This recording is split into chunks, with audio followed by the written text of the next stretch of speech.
forget it. Forget it. My name is Vujicic, and I love traveling around the world, fishing, golfing, and swimming. I love living life. I am happy. Oh, did I see he doesn't have legs? He didn't have legs? Pay attention. The birth of a son with no arms or legs was a challenge they didn't want. I really couldn't believe it was a bad dream. I thought I'd just wake up feeling better until alright. So I wasn't sure whether I was going to take him home. And didn't think I'd be up to looking after him. My dad was saying that he was, his head was next to my mum's head as I was being born, and he saw my shoulder, and he just went pale. He was hoping my mum didn't see me because he saw that I had no right arm. And my dad had to leave the room, and he couldn't believe what he saw. The doctor came in, and my dad said, "My son, he has no right arm." And he says, "No, your son has no arms or legs." And he said he nearly fell on the floor. He couldn't believe it. I have a choice to either be angry at God for what I don't have, or be thankful for what I do have. How did I get from depressed to who I am today? Because I tell you, I was depressed. When I was age 8, I used to concentrate on the things I didn't have. I wish I had arms and legs. I wish I could do this. But what can I do? You see, I have a choice. And that's what I want to talk about today. Choices. I can either be angry for not having arms and legs or be thankful for my chicken drumstick. You see, I can still do a lot of things. At home, I can brush my teeth, comb my hair, get myself ready in the morning. And I'm traveling around the world. It's amazing.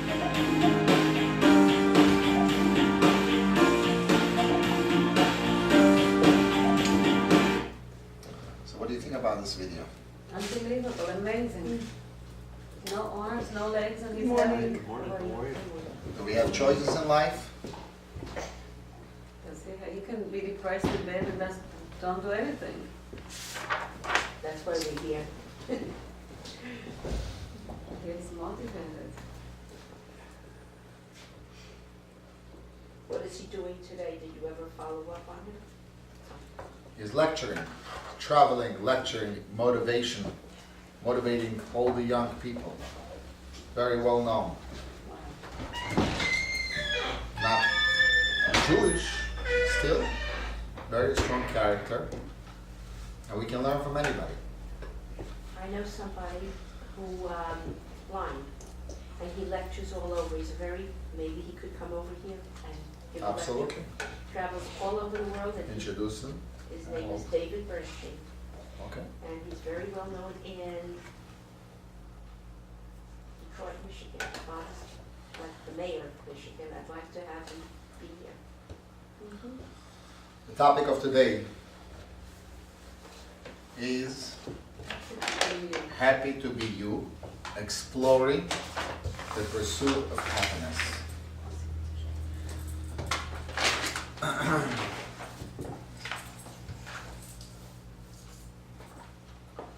There was once a lonely man who was walking and passed by a pet shop. He's looking through the window and he hears someone yelling at him from the pet shop. "Hey you, smile." He looks closer. It's a bird speaking to him. "Hey you, smile. Why are you so frozen?" So he walks into the store, asking the owner, how much is his bird? $5,000.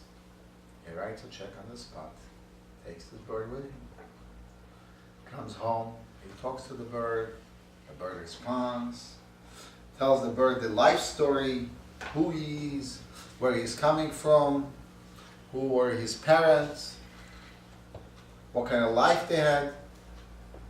And the bird responds, my life was not so different to yours, Every weekend is very boring in the store. Thank God, thank you for bringing me here, so we're going to have a happy life together. Until he falls asleep, and the bird goes to sleep. The next morning he wakes up, he happens to be Jewish. So he puts on tefillin, he wants to pray. The bird says, "What is that?" So he explains. The bird says, "Teach me how to pray. I want to also do the same.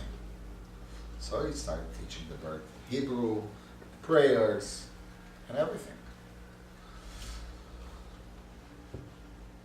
And the bird is perfect. Studies Torah with him, understands, prays every day, excited, bought him even tefillin, a little tiny tefillin. So the bird does exactly what he does. Till one day, Erev Rosh Hashanah, everyone goes to the synagogue, he gets dressed up, and he's ready to go. The bird says, where are you heading? He says, I'm going to the synagogue, it's Rosh Hashanah. And what's about me? I want to go. No, they don't take birds in the synagogues. I mean, they're going to make fun of me. I cannot bring you there. No, I know how to pray. I deserve to go there if you go there. And the bird argues and talks and talks. He says, no, what's the heck? Let me bring it. Brings the bird on the shoulders, walks into the synagogue, and everyone is turning their head. What is this guy doing? What does he think? Bringing a bird to the on Rosh Hashanah. And the rabbi is pointing, what are you doing? It's not a pet shop over here. He says, no, this bird is different. This bird speaks, prays, knows Hebrew, everything. And the people start betting against him. No, the bird is only a bird. And he bets against them. He says, I'll bet you. And he promises thousands of dollars to each person. If they lose, they'll have to pay him. Otherwise, he has to pay. And they see he's so convinced. Okay. They let him in with the bird. The bird is silent the whole prayer. Doesn't say a word. And he says, bird, don't embarrass me. Say something. Pray. You know how to pray. The bird is silent. Well, by the end of the prayers, the bird didn't say one word. He lost $5,000 already betting against other people. He got very angry in his bird. Finally, he goes back home, a few blocks away. The bird starts singing and dancing in Hebrew, all the words. Now you're waking up. Where were you in the synagogue? You know how much money I lost because of you? The bird says, you're really impatient with me. Wait till Yom Kippur. Now they're going to bet you even more. You'll wait how much money you're going to make on Yom Kippur.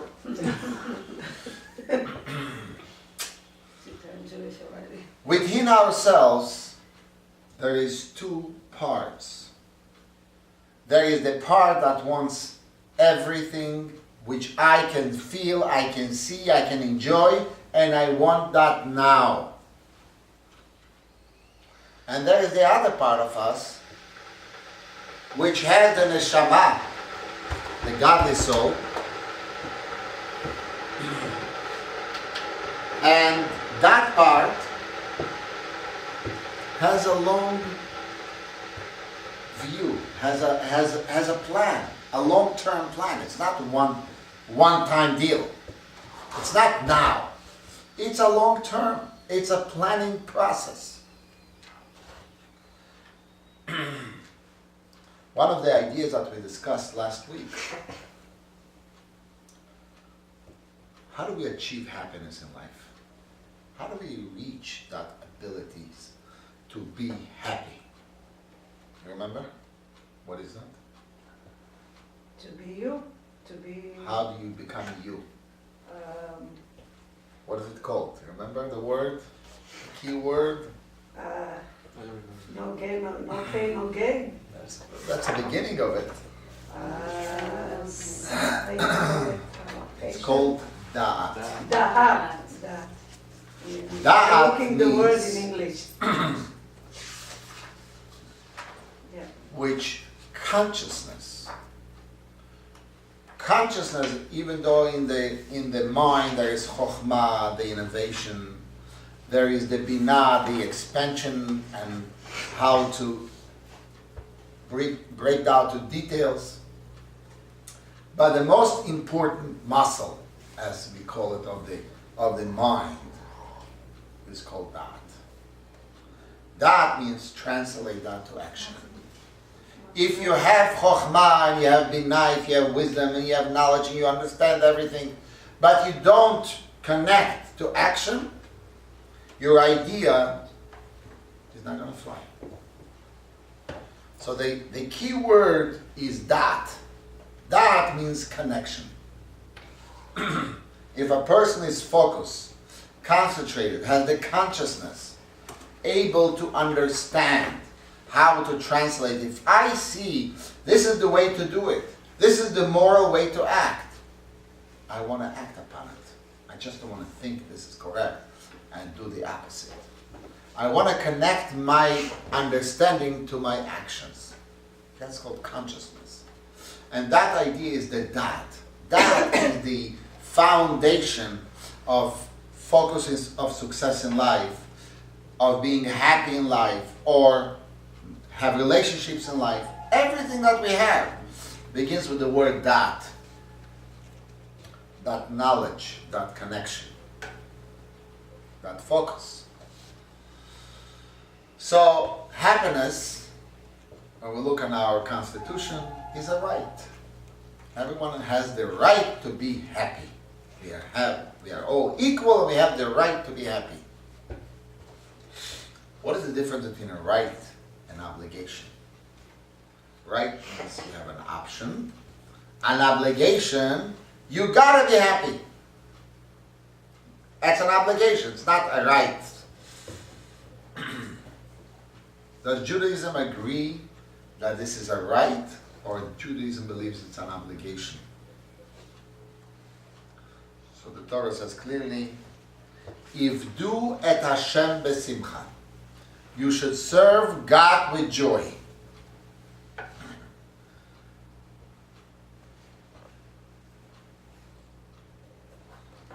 And the Torah says further, Shammai says, greet every person with a glowing and positive countenance.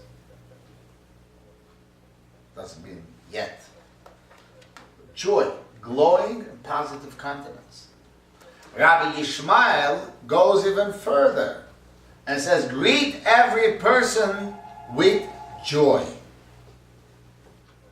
Well, the difference is very obvious. Positive countenance, so you welcome them. With joy, how are you, how you doing, I missed you, I love you. You can open the little window or something. Sure. You can open up the AC if you want.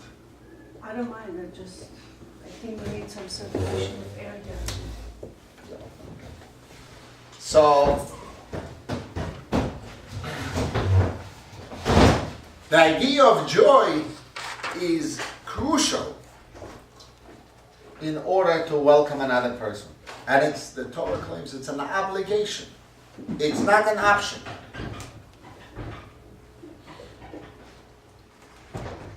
Why do we have to serve God with joy? For what reason? You can serve God, period. What's this joy about? Imagine a synagogue.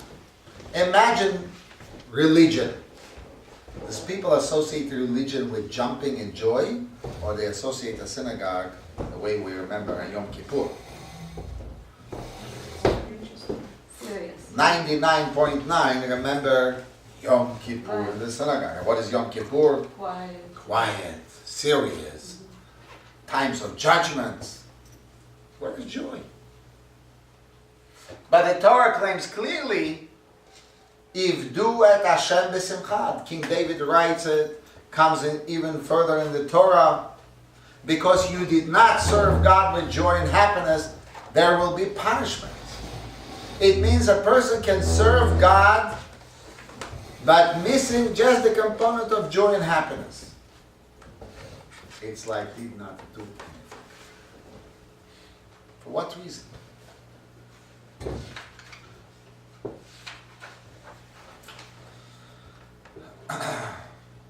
One of the main reasons, when we do a mitzvah with joy, we do it much better. Compare it to asking your child to do something for you. Oh, I have no time, I'm busy, but I'll do it anyway. Of course, I love to do something for you. The actions will be the same, but the way, the attitude is a total different attitude. What is the difference in the attitude? If there is a relationship going, and there is a close relationship with your child, and you happen to ask them to do something, their response would be, of course, I'm delighted you asked me to do something for you. Right? You remember that? Yeah. However, if there is no close relationship with your child, and you ask something to do, I'm tired, I really can't do it now, and you insist, okay, I'll do it for you, okay, I have no choice, I'll do it for you. Which shows again, I don't care about this relationship. It's not important. If this relationship is valued by us, then we are delighted and happy to do something. So when we do a mitzvah, mitzvah means savta v'chibur, a connection to God.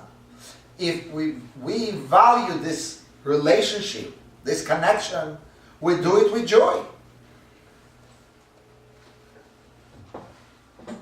I don't think it's a matter of value. I think, if the example with the children it's not that they don't value, it's just that they're, Busy. They're selfish.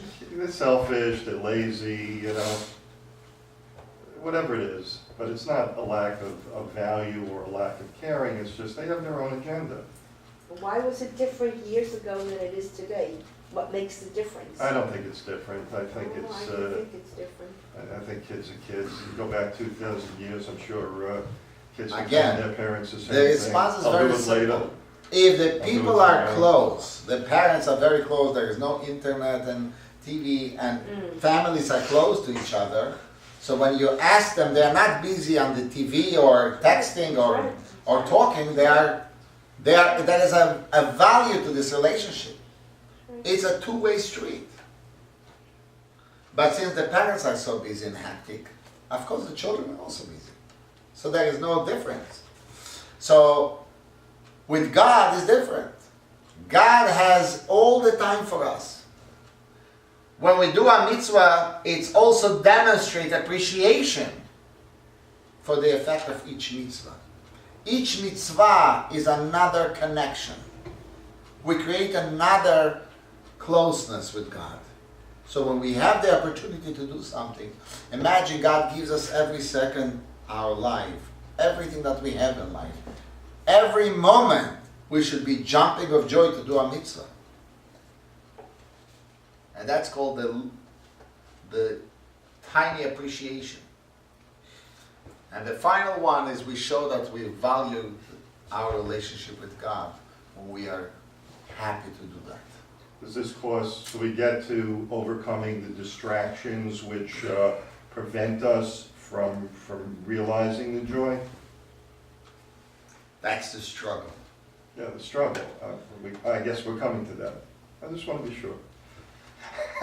If it comes natural, and that's what you want to do, it's not a big deal. If God would created us in such a way, you must do it, would be no questions. But God created us that we have two parts within us. We have the beastly soul within us, and we have the godly soul. The beastly soul wants everything physical in what I and me can enjoy, and I want it now. Instinct gratification. And the godly soul says, I want to do something for the world. I want to be more meaningful in life. I want to create some goodness for others. There should be something more to my life than me and I. So there is a struggle. That struggle is an internal struggle that goes on every moment of every day. You want to go to study Torah. There is a struggle, done. You are so busy. You have so much to do now, middle of the day. That's the best you can do. Obviously, this is what the struggle is all about. Famous question is, we see successful people in life. Is it because they are happy people? That's why they are successful. Or because they are successful, they became happy people. I think it's the second, because Are we born happy people? Is it happiness part of our being, or this is something we have to learn about happiness? Happiness is how you view it, how you feel. That's what happiness is, because. So we are it's not better born with than happiness. Well, I don't We're think born with happiness. Some people just, happy. we're born happy, that's I think. But sometimes life make us be miserable and we think miserable, but I think happiness is something that builds in you. That's what I think anyway. Well, what is happiness? the more you achieve, the more you're And happy. you don't, even if you don't achieve, if you're a happy person, you're a happy person. Even if you don't have, you can be a happy person. Well, you have to, instead of looking up to somebody I'm who not has achieving more, a No, you look down material and you see I'm not somebody talking who has about less. that, it's not only material. So here we have a beautiful relation discussion over here. What is happiness? Is it something that comes as you're born? Something, it's a perception of life? Is something that we learn how to become happy in life? All of it. We I can think learn so. to be happy. Some Yeah. people that they are not, they can be appreciation and be happy because they understand, and it's come from the dad. And some people just don't have the bina and the dad, so they are not. I'm talking about people that don't have it, You know the and they learn famous to be song, with that. If I would be a rich man? Yeah. If I would be a rich man, I would be a happy If man. he didn't No? have, if he's not happy now, when he has money, he's not gonna be happy. He's gonna Or be some more people something. say, if I would have a better house, I would be a happy man. I would be a better car. It's no easy. Is that what is happiness all about? No. No. So what is it? 85% of the people that win the lottery, the statistic was, lose their money. 85%. So you don't want to win a So lottery. when you achieve something that you did So you yourself, want it or you don't want to win the last week's Probably use the lottery? we want it. But when you achieve We something probably that you screwed up the really, statistics. you did it yourself, you Keeping achieved it it, honest, Bob. you become happy. It's Well, you want? make you more happy that you, No, it's making more passionate. That's it. That's what I think. passion is kind of happiness also now, I mean. I think that when So you're they- happy within yourself, That's it. It's something that is in that's you. right, and it's not the money, because Exactly. money does not achieve happiness. That's what I think. And people who want more, So either you're born happy or not, and that's it? no, I don't think that you're born happy or you're not born happy. Look at that man without any arms and legs. I And know he's somebody- happy. And he's happy. I know He's somebody So who's he's born blind. happy, meaning that he is That happy. you're man, and born that's it. happy. How about if what he said, if you listen to the video, he was depressed in the beginning. When he was 8 or 9, he was thinking about, if I would have my arms and my legs, well, how much more can I do? And then he chose to be happy. Exactly. So it means there is a choice and options. Happiness It is choice. exists by a person. We choose who we want to be. It all has to do with that, with a perception. What is our perception of life? You look on to the half empty or the full of the half full of the half of empty. Be content with what you have and not look up to somebody who has more, because No, that person is you gonna have have to be more. happy with Some what you people have. say, What you have. if I would just get the raise, I would be happy. Or I would have a sales target, I would be a better salesman, I would be happy. I would lose 5 pounds, I would be happy. Okay, happier. And what a very interesting discovery. It's a study that was made. Doctors with good moods, they perform 3 times better, and their intelligence works much more creative, making the diagnosis when they are in a happy mood. Salespeople sell 56% better when they are optimistic and happy. Attitude. And children, students in school, are far outperforming their neutral peers. So that is the key that we see. You know, we went to Brazil, and you see all the people that lives in those favelas, those houses, like it's On the Pacodim, mountain, yeah. everywhere, and they have nothing. They live in a mud, they live like, and they're so happy. 5 o'clock in the morning, they put music. We came from the carnival at 5 o'clock in the morning. Someone put music in the car. They're happy, they're dancing, and you understand that people just happy. It's not that they don't know better than that.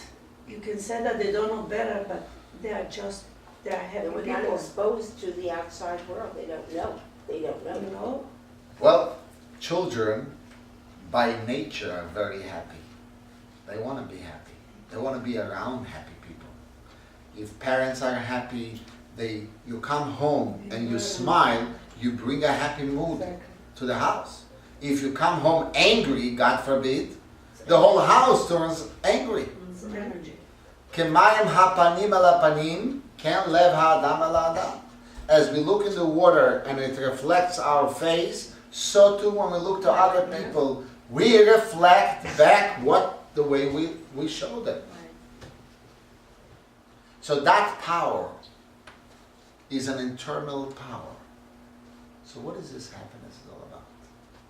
What is this happy?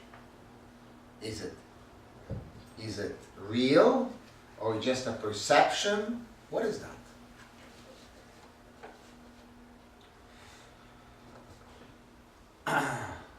Rabbi Aaron of Karlin said, very interesting saying,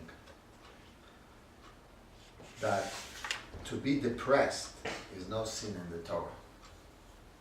But depression can bring a person the lowest, lower than any other sin can do. Because when a person is, God forbid, depressed, doesn't want to act, doesn't do nothing, cannot accomplish anything. So, what is the idea? Sometimes we see that everything that comes from God is good.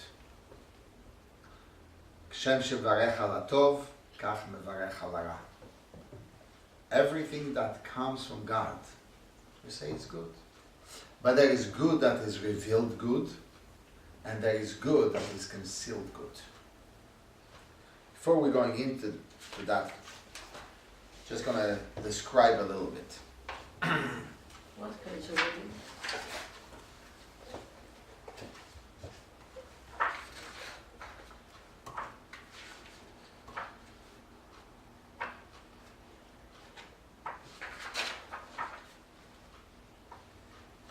Page 55, 6a. Book. Do you have an extra here? You have an extra.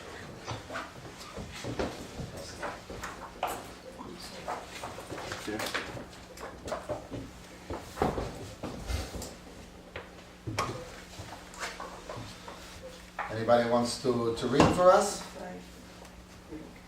Go ahead.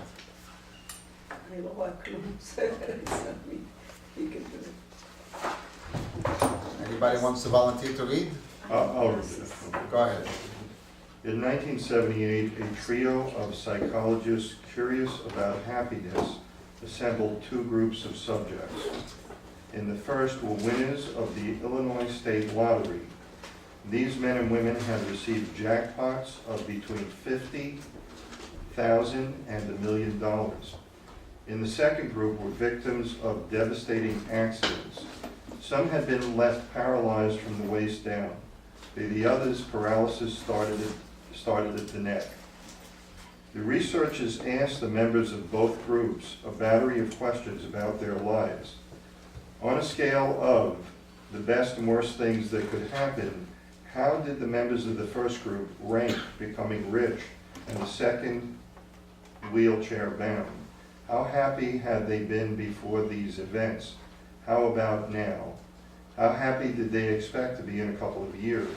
How much pleasure did they take in daily experiences such as talking with a friend, hearing a joke, or reading a magazine? For a control, the psychologists assembled the third group made up of Illinois residents selected at random from the phone book.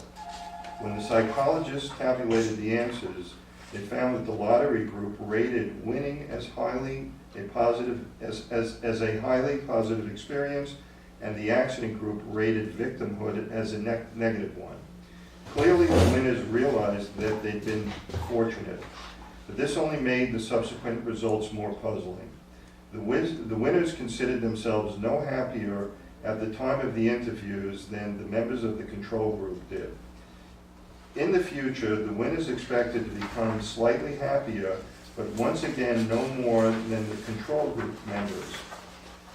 Even the accident victims expected to be happier than the lottery winners within a few years. Meanwhile, the winners took significantly less pleasure in daily activities, including clothes buying, than the members of the other two groups. Okay, read the next text, 6b, 56. Over the past 3 years and half decades, over the past 3.5 decades, real per capita income in the United States has risen from just over $17,000 to almost $27,000. During that same period, the average new home in the U.S. grew in size by almost 50%. The number of cars in the country increased by more than 120 million. The proportion of families owning personal computers rose from 0 to 70% and so on. Yet since the early 70s, the percentage of Americans who describe themselves as either very happy or pretty happy has remained virtually unchanged. Indeed, the average level of self-reported happiness or subjective well-being appears to have been flat going all the way back to the 1950s, when real per capita income was less than half what it is today. So money is not necessarily happiness, but still people run for money much faster than they run for happiness. Because the perception is that money is that what makes you happy. So in order to be happy, the solution is not to continue running after money, but perhaps to learn how we can change perception. Because if the most important thing in life that each one wants to achieve is to be happy people, money, the more you're going to acquire, not necessarily going to give you that. So what is going to give you to be happy? Where is it coming from that we can be happy in life? Within ourselves. How? Be satisfied with what you have. Be thankful for what you have. Achievements. To do good to others. We are by nature warriors. We always like to worry. What's going to be? How is it going to work out? We always question. Is it going to be good? How is it going to be? So let's read the next text, 57, which comes from Tanya, chapter 26. A very important direction in life. Sound advice. Was that me? Oh. Sound advice has been offered by our sages on ridding one's heart of all sadness, of ridding one's heart of all sadness and of any trace of worry concerning worldly matters, even children health or livelihood. There is a well-known saying of the sages, just as one blesses God for the good, so too one should bless God for that which is not good. Talmud. The Talmud explains this to mean that one should accept misfortune with joy, just like the joy is an invisible and obvious good. For the misfortune too is for the good, except that it is not apparent and visible to mortal eyes, for it stems from the hidden world, which is higher than the revealed world. So the Talmud in Barachot says, everything is good. Some is revealed goodness, so we can see how good it is. Some is it concealed. Imagine you come to a child and you have to give them a shot. Little children. Is it good for them or not good? To prevent future diseases. Obviously, every pediatrician says you must do it. Not Every every school. Not every pediatrician. Whatever. The majority. There's a whole, that may not be the best example because there's a whole nother. Let's say we know for sure it's preventing something. Okay. So obviously we want to do it, but when you give the shot to the child, the child will scream and yell. Punishing him, yeah. They feel you're doing something wrong. What's the reason? The more we explain to the child, first, why do we give them that? And the more we talk to them, the less they will be upset on us. Why we did it. Because the more we understand, the more we can accept.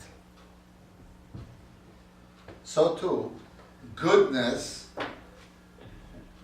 some we can see how good it is because we understand. Some of the goodness we don't see it. We don't see how good it is. So we are upset. We don't act, we don't accept it, we are very unhappy. However, in a long term, not on the immediate moment, it's for the good. We don't see the large picture. We just see the immediate picture. What is now? Now it's not good. If it's not good, I'm sad. So in other words, this is where we are now, is a school for learning for the eternal. To accept To accept and understand that there is goodness. Because there's a higher And most of it level. is good. But we don't see the goodness, we get upset. But the moment we understand that the goodness, it is good, Easy to accept. it is not accessible only to our minds. And just to expand that a little bit. What does it mean, goodness that we understand, or goodness that we don't understand? What we see is what So what is we are this? learning. Why some goodness we don't, and some goodness we do? The hidden, unless there is an enormous amount of faith, and even with the faith, we don't see it in our physical world. We react to the immediate, like the shot, like the child with the shot, and doesn't see the big picture that this is. So why doesn't God show it to us? Because we need to do the work. That's the point of why we're here. We're given an assignment, and the assignment is to create happiness if we don't have it. So first of all, we have to create or believe and have a real faith that everything from Hashem is good. The difference between good that we see is good and goodness that we don't see is only that everything comes down from God. But in order to come down for us to grasp and understand, has to come ladder by ladder, level by level comes down, and it translates till our world, and then we can see how good it is.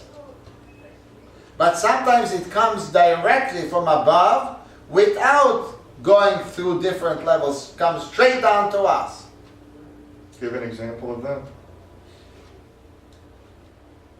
Give me an example of something that happened to you last week that you didn't like it.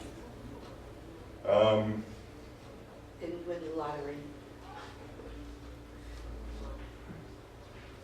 Something I didn't like.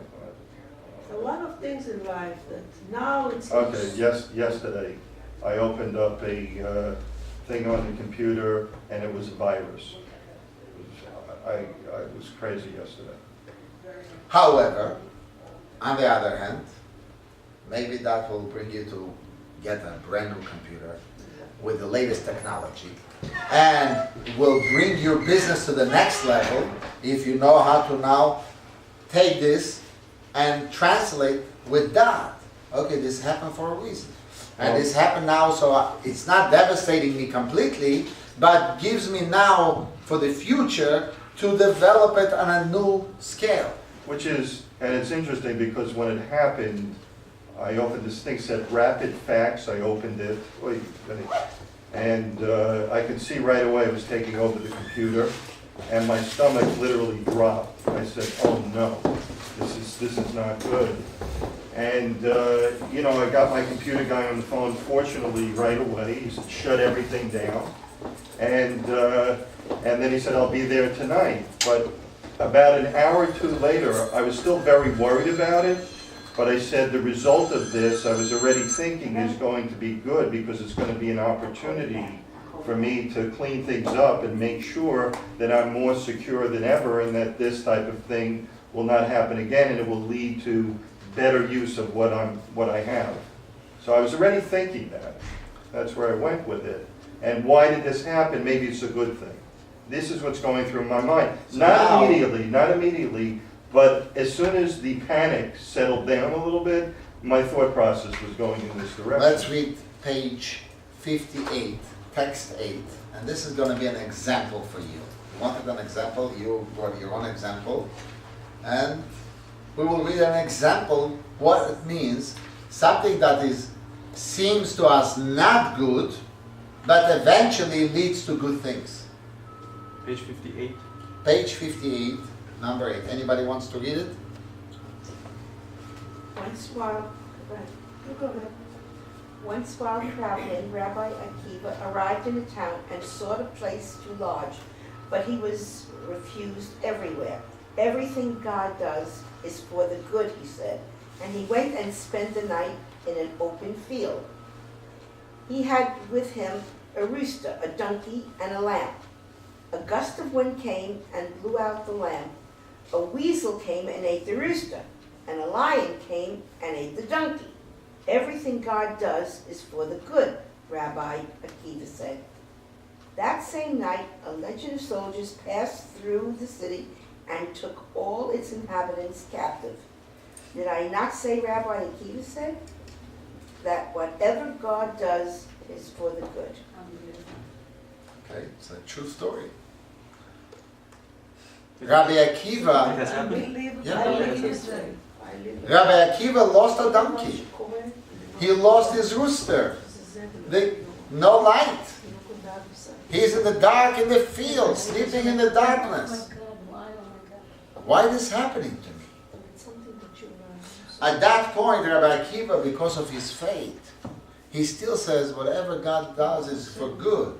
He didn't know what is goodness. But the next day you heard that the entire town became captive.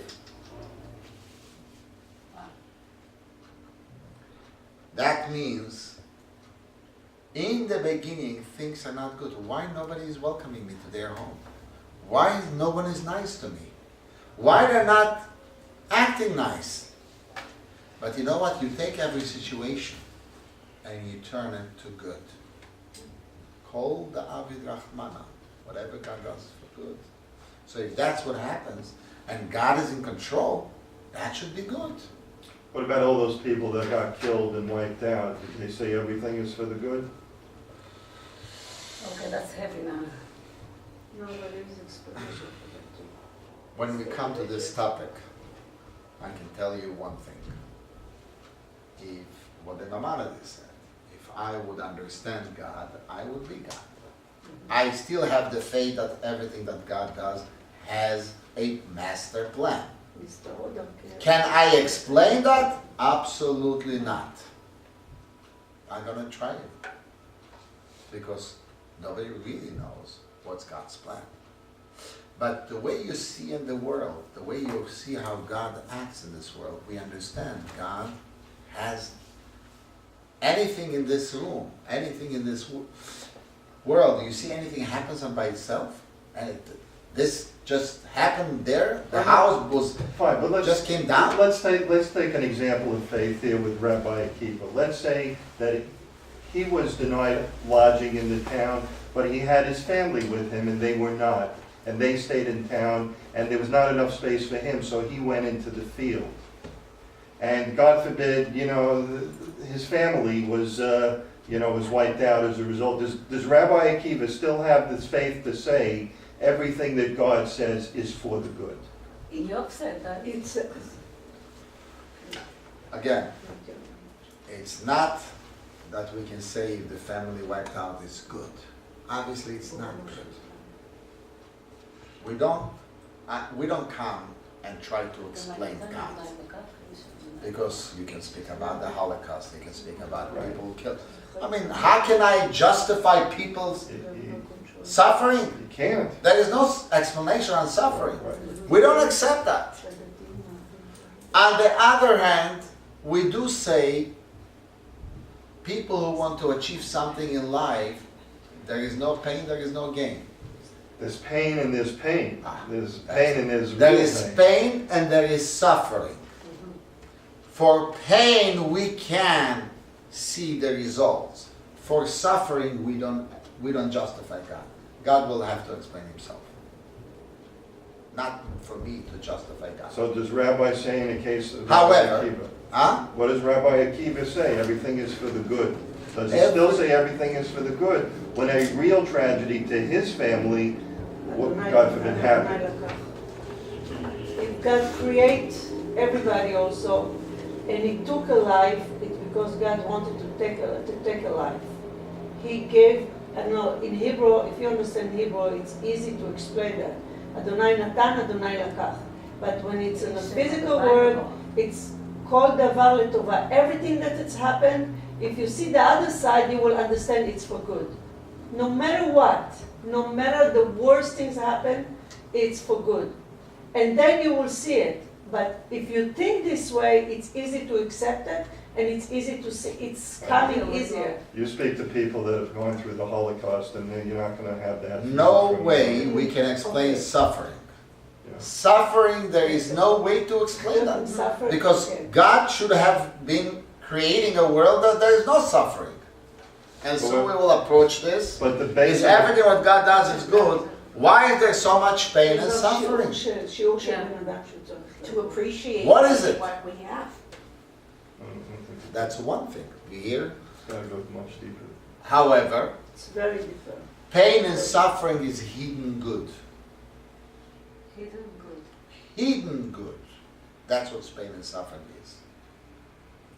There is no justification. But why does God does it? It is hidden good.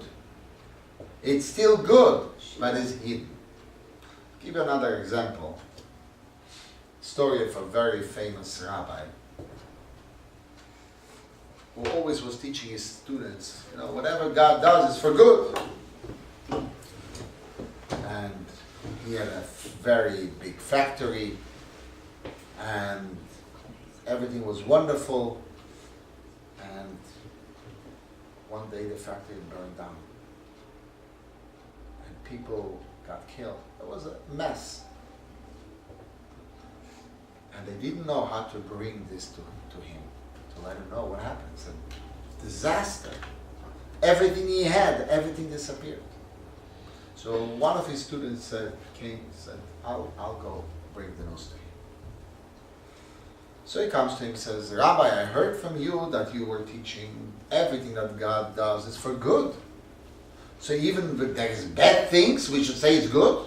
So of course.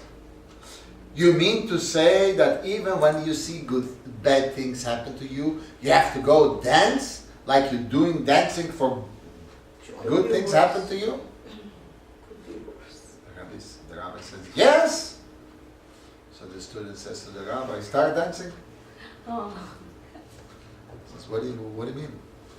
Well, you said you have to dance for bad for good, so start dancing. What happened? He says to him, your factory burned down completely, everything. And the rabbi fainted. After that he says, it's different when you speak about it and to others and you didn't experience it is one thing. But when you experience it, that, it's very difficult to accept. It doesn't mean still that this is bad. It's a greater good, it's hidden good. What is it? We cannot understand because it comes from a level, not the way it was transformed step by step so we can grasp this. We cannot grasp it. It means in a way we begin to feel, and this is again we come back to the idea of dat. Dat means consciousness, connection, and understanding how to translate that to action. If we know that everything is controlled by God, everything that happens in this world is a plan of the master plan, then we know it's good. It's a part of the master plan. We don't understand. We don't accept. We don't agree. But it's not up to us. But it's still something which is goodness, which is hidden goodness that comes from God. To believe. Actually, it could be Well, worse. this is, What does it tell them? Always can be worse. So you know. and what are you saying always? You have your glasses to read another story? It's funny. Open up 59, page, text 9. 59, text 9. The daughter of the Kalba the Savua. Kalba Savua Sure. was brought to Rabbi Akiva. When Kalba Savua heard of this view that she would not benefit from any of these passions, in spite of this, she wanted to marry Rabbi Akiva in the cold of the winter. As a result of their poverty, they slept in a straw ahead, and Rabbi Akiva would pluck the straw from his wife's hair. He said to her, if I had the mean, I would piece upon your head golden, Tyre upon which is engraved the city of Jerusalem. Elijah the prophet. Elijah the prophet came, appearing of the guise of a person, and he called out of the door, please give me a little straw, for my wife has given birth and I have nothing upon which is lay her down. Rabbi Akiva said to his wife, see, here is the person who lacks even straw. So this is another example. You can look, when it comes to material world, who is above you, or you can look who is below you. Mm-hmm. If you look at the people above you, you'll never be satisfied in life. Because always there is more to grow, and more to achieve. And what happens when you become a Warren Buffett, and you have all this money, you begin to understand, I have to give it. I have no use of this money anymore. So the more we acquire, we begin to realize I have to become a more meaningful person in life. This money is not going to make Be happy. any happier than I would have much less. So after we achieve a certain level, we just accumulate money, but then we begin to understand, what is this for? What did I accomplish? I will gain more, and what will be done with this? This will be a wasted effort.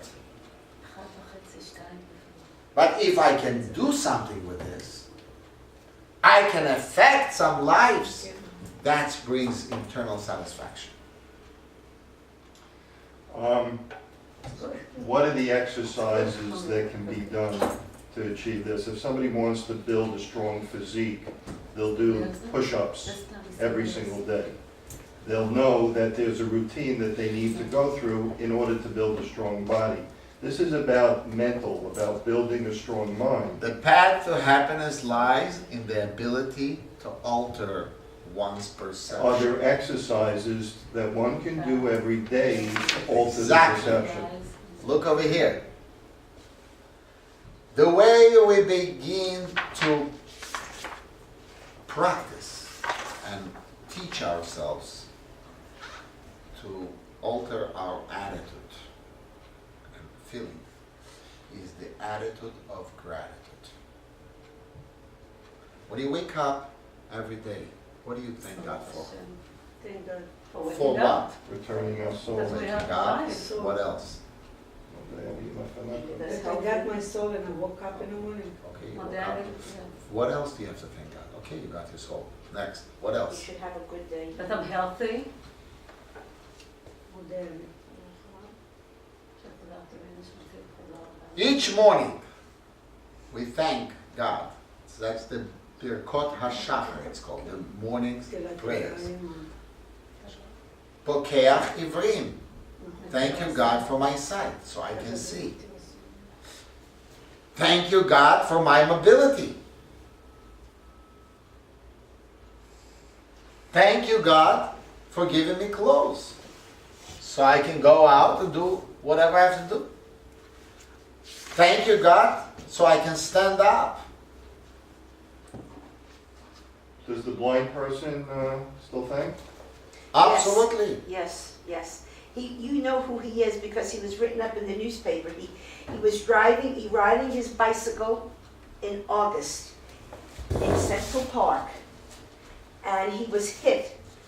He was walking, he was jogging, and he knows the way very, very well, with his stick. And a bicyclist came, and he threw him down, and he broke his arms and his leg. He just came out of the hospital since August. And do you know, Bloomberg came up to visit him, Giuliani came up to visit him, Mount Sinai Hospital was there for almost 4 months. And he never wanted to press charges against this gentleman who hit him.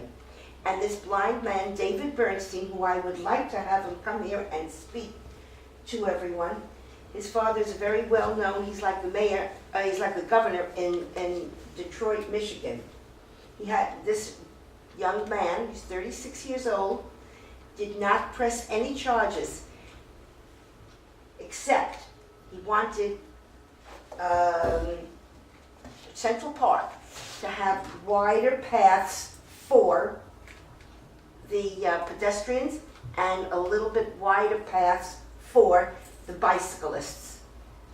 And they said, "You don't want to get anything?" He said, "No, nothing." He said it was an accident. He didn't realize what he did.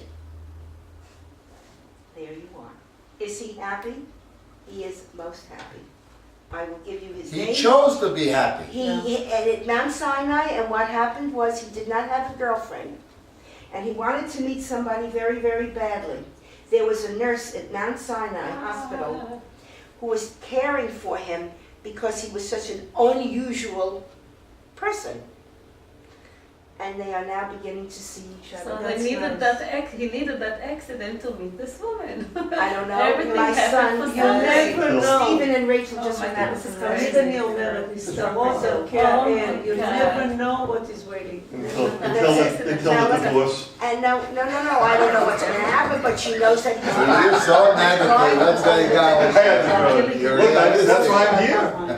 He's going to come here and speak. So here we know Yeah. we thank God for sight, we thank God for standing up, for mobility, for moving, for everything. Comes Isaiah and ends on one more aspect to it. In order to be happy in life, you gotta be humble. This is big. What happiness has to do with humility?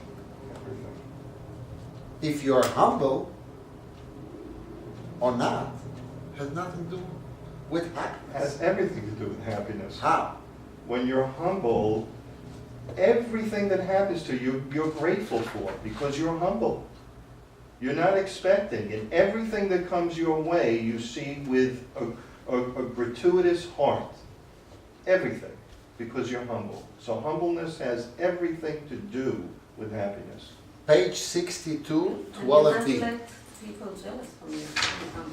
I won't say a name. They don't have a benevolent eye. 12B, on page 62. Go ahead. You want me to read again? If that's what you said. If that's exactly. Happiness Go ahead. result. Happiness results when one receives an unearned and undeserved gift. It does not result when one receives that which he rightfully earns. Therefore, one who lacks humility and is consumed with feelings of self-importance cannot attain complete joy. For no matter what he possesses, he feels as though he deserves everything. Moreover, for the same reason, should he lack anything, he will be dejected. Only the humble person is completely joyful over that which he possesses, for he feels that he does not deserve it.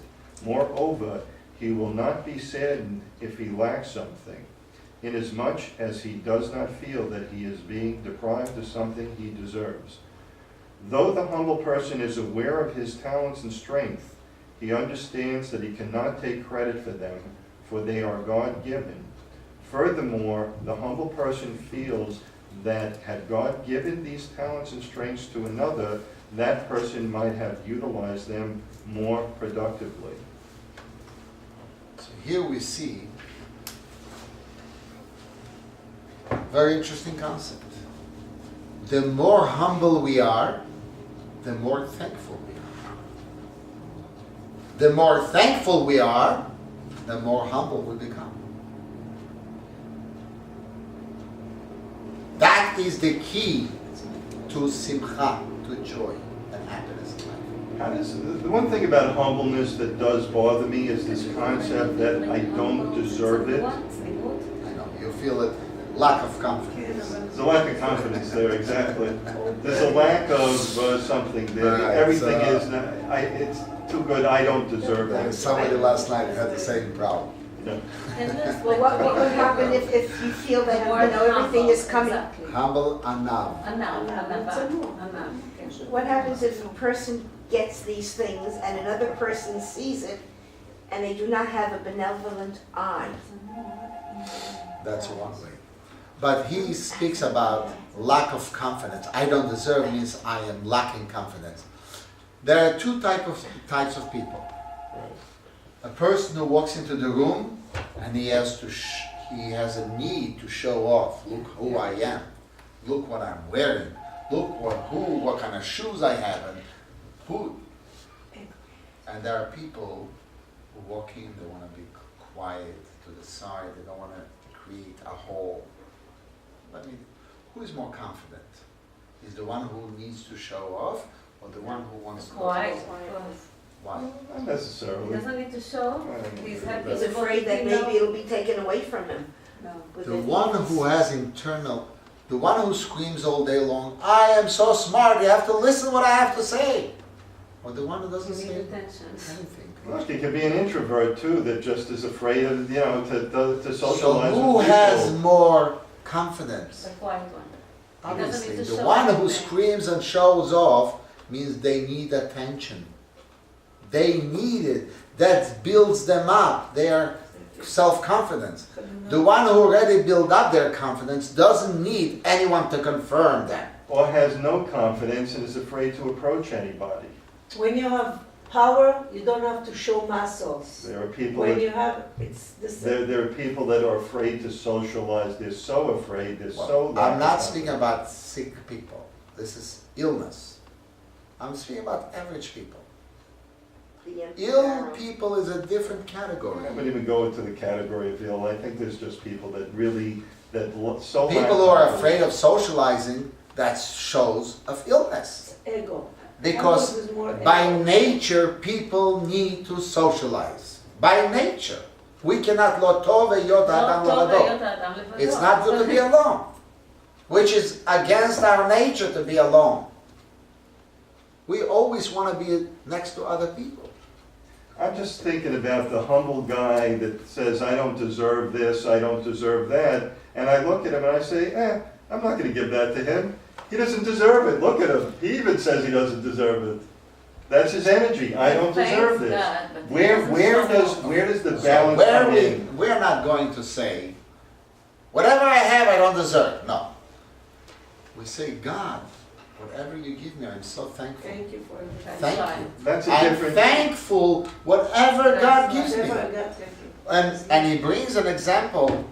It's not, I don't deserve, don't give it to me. Jacob, Yaakov Avinu, says, Katonti mikol hachasadim mikol haemet asher natata et azecha. I'm so small and tiny from all the goodness that you gave me. Not that Jacob didn't understand his value and who he was. He was, after all, the head of the patriarch who had 12 tribes, built the Jewish nation and so on. But it says, Katonti, I'm tiny and small. This is the key paragraph here. It says, though the humble person is aware of his talents and strength, he understands that he cannot take credit for them, for they are God-given. But he did develop some of those, so why can't he take credit for the ones that if he's developed a positive Now you aspect bring to up his a life. total different question. And that I will take you to a different scenario. King Moshe Rabbeinu, Yes, most humble. most humble man, says the Torah. What did Moses think? I am below this, everybody else here, I am below them. How can you say that? Wasn't he realistic? He is the leader of the Jewish nation. Nothing happens without him. He did so many miracles. He worked with God, speaks to God any time. How is it possible that Moses is the most humble man? Truly speaking, it doesn't make any sense. But Moses said, whatever I possess, whatever I have, it's not my quality. It's God gave it to me. God made me what I am. It's not me. If God would take the same qualities and give it to somebody else, perhaps they would do even a better job than me. And Moses really believed in that. Not only just said it. He truthfully believed if God would give this to anybody else, they would do better than him. So Moses did not refer to himself, whatever he got. He referred to Hashem. And that's the key in everything. God, whatever you give me, it's not because of my greatness, because you are so kind. But didn't Moses develop the qualities that God gave him and put them into action? He has to have credit for some of this. But he doesn't need to show the credit. The credit, what he had, that he gave everything to God. That's his credit. That he understood. That's that. Connection. He connected that it's all really God. And the truth is, if you look deeper, you will see that everything is God. What do you think? You doing anything? Or I am doing anything? No. It's all God works through us. Well, he makes us, that's God's way of acting. I'm making the choices. I'm making the choice whether to see things in a negative or a positive, or to act or not to act. That God's not God making the gives choice for you. me. That does God gives you. They make the choices. God allows you But that. at what point am I acting? I'm making the choice. God wants you to make choices. That's why He gives you that ability. Right. The fact that you make choices, not because you're that smart, because God created you that you should be able to make choices. So if I make good choices, can I take credit for them? Absolutely. Absolutely. We're all students here. And if I make bad choices, I can blame my wife? Okay, don't be bad. No, you blame God. Blame God. But so we're all students here, and we are His students, and the eternal life is what is up there. And we're just little puppets. Thanks for everything. We're puppets. But one of the ideas that we see in finding happiness,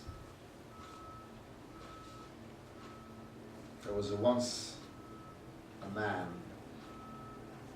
that owned a horse, and he traveled with the horse, he worked with the horse. That was his livelihood. Then he came to his friend and he complained, my horse is eating too much. And the food that I have to feed that horse is huge. It's getting bigger and bigger. It's crazy. I'm losing so much money. Can we train the horse to eat less a little bit? So he came up with the idea. So the friend tells him, listen, you can't just cut it cold turkey. The horse will not accept it. So every day, slowly but surely, you'll diminish the amount of food till you'll train the horse to be with no food.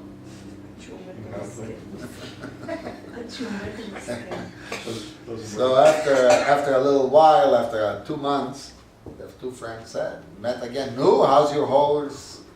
He's getting used to the new ideas. I have a sad story to tell But you. he got used to what he said. He ate less every day, and I thought, here is finally I'm going to get to start to make money, and he'll stop eating, and everything will be fine. And suddenly it dropped dead.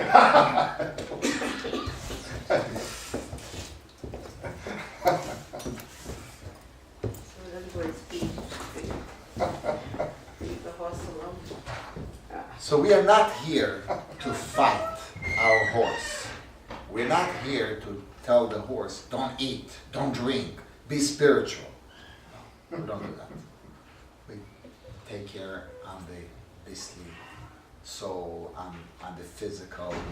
We are commanded really, ushmartem et nafshoteichem, it's a mitzvah from the Torah, to watch your health, to make sure that you are healthy and you're strong, and everything that the body needs has to be given to the body.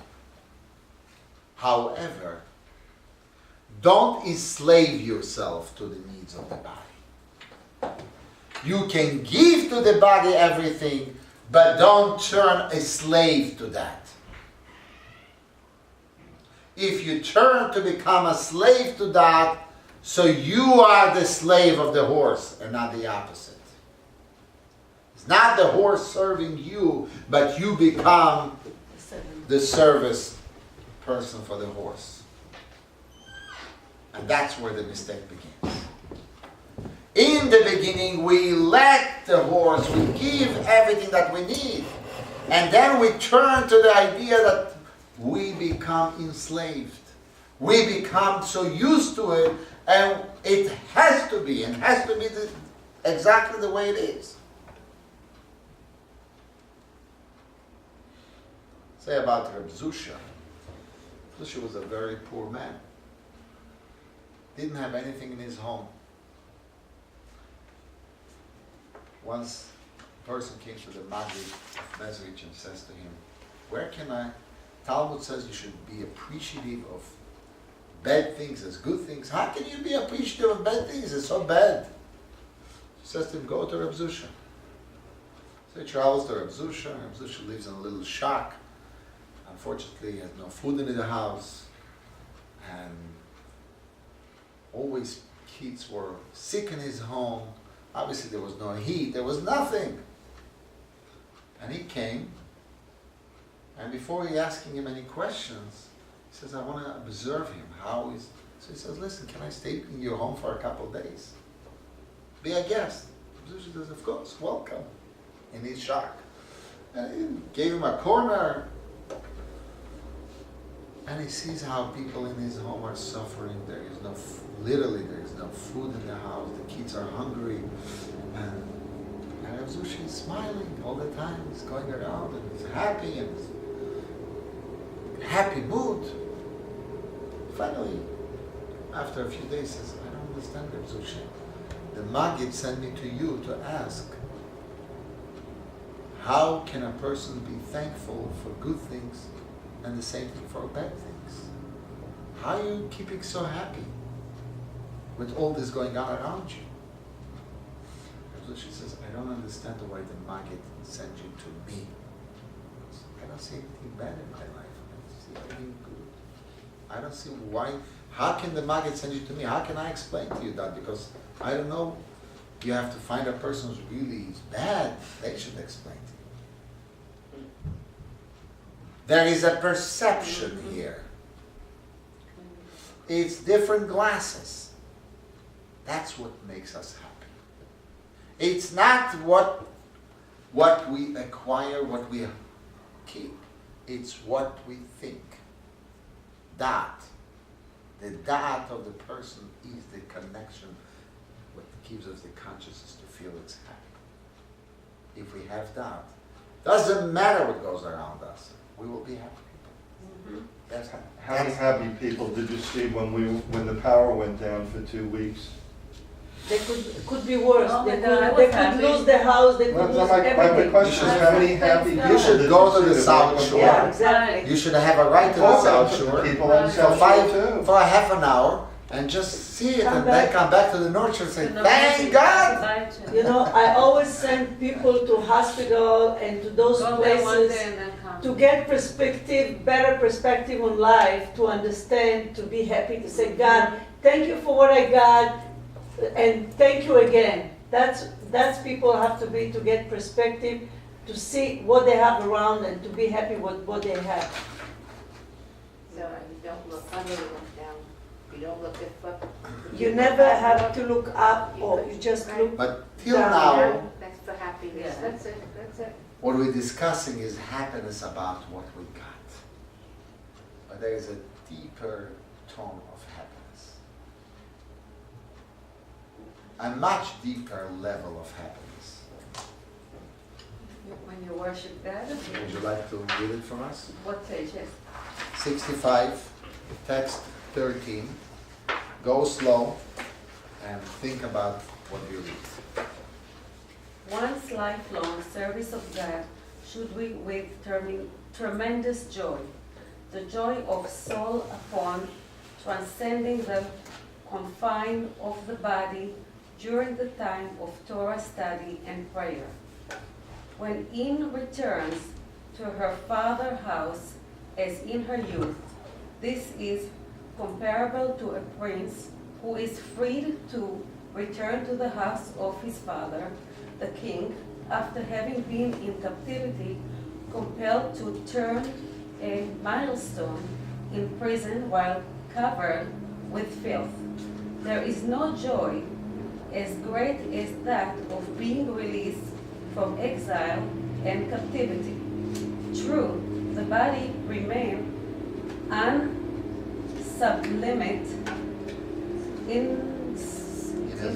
inasmuch as, despite one's prayer and Torah study, the essential character of the animal soul has not been transformed to holiness. Nevertheless, one should all allow the godly soul to be more precious in his eyes than the body, so that he rejoices in the soul's joys without letting sadness on account of his body interfere with or disturb the joy of the soul. It's a little bit deep. Okay. Comes from the book of It's Tanya. to be light, it's to be light.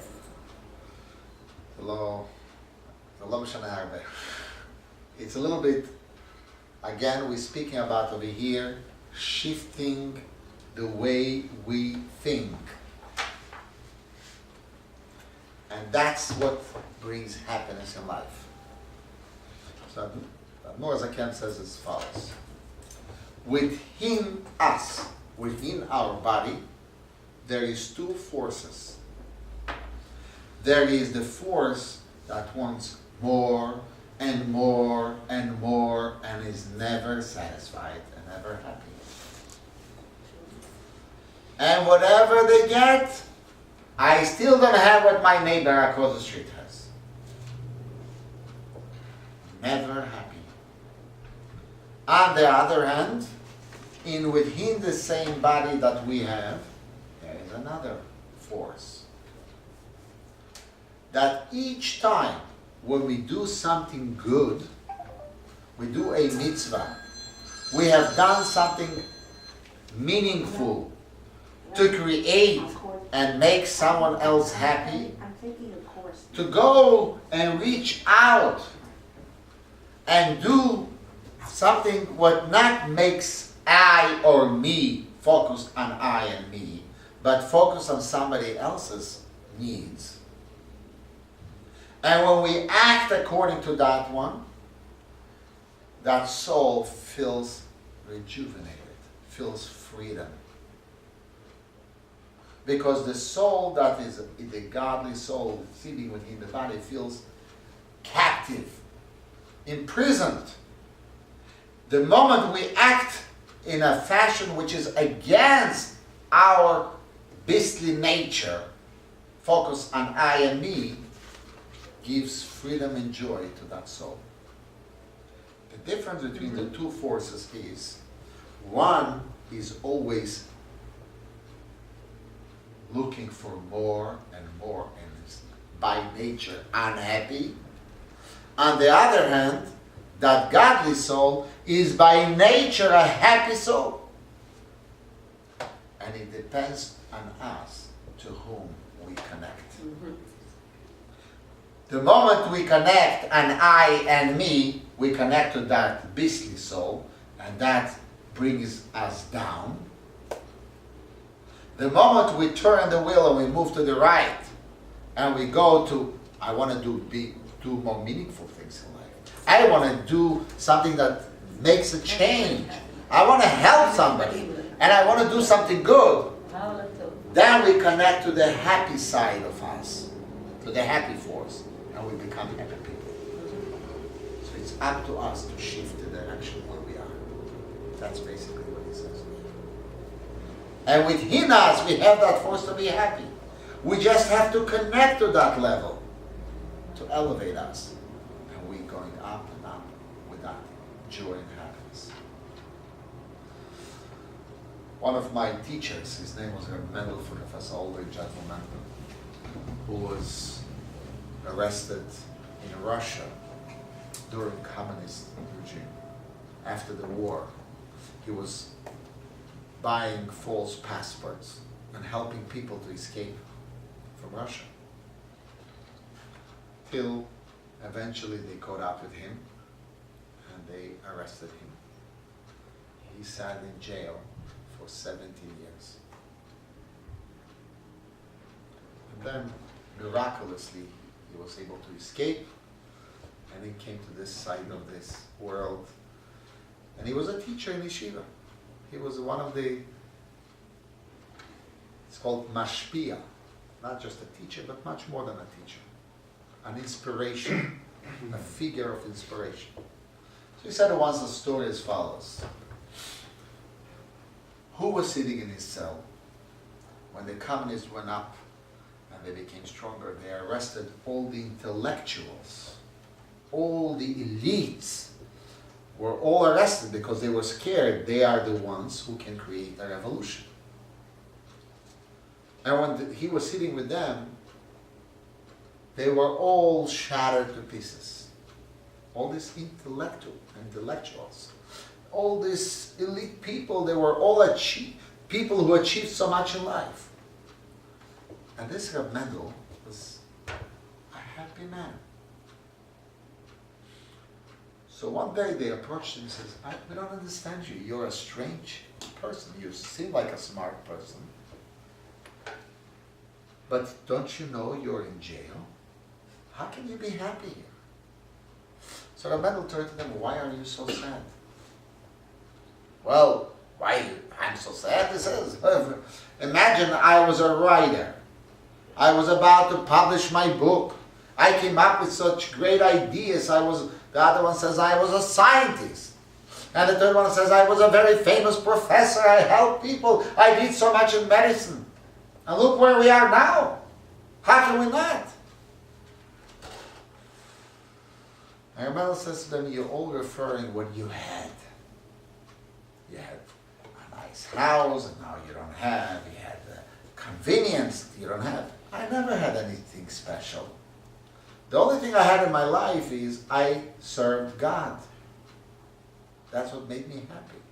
So when I was outside, I served God. Now I'm in jail, I'm still serving God. So what's the difference? I should be happy anyway. It's not that he didn't see the reality. Obviously, he suffered there. It's easy to accept. There was no kosher food, there is no minyan, there is no Jewish. I mean, he suffered. But the perception is, I'm here to be happy. I'm not here to complain. Complaining is not going to change anything. But if I am happy, I can change the situation. I can lift myself up, and I can get myself to think, to do, act, and change it. If I'm upset, and I'm eventually going to fall in, God forbid, to depression, it's going to lead to disaster. So this is the perception of life. Which direction do I want to be? Am I want to complain and be sad and upset all the time? Or I want to connect to my happy soul and choose to be happy? And if you choose to be happy, you will be happy. Just do good things and connect to the good ones. It's a lot of work being happy. And It's good luck. very easy. It's how you see it. Okay. That was good. Thank you. All the best. Yes. Happy Hanukkah, B'ezrat Hashem, next week. Same thing. Very good. Very, very good. It's good only when we're able to take this to action. But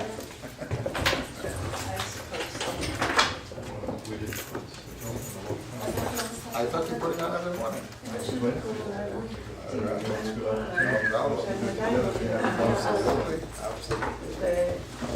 Absolutely. So you can see if you're doing it right, it's good to go to the teacher every once in a while. To reconnect. Make sure that they're doing it the right way. Hello? Yes. We're not puppets though. We have freedom. Yes, We have no freedom. We make choices. Puppets don't. Excellent. Okay, where are you, by the new building? Okay, walk into the building, I'll meet you. Okay?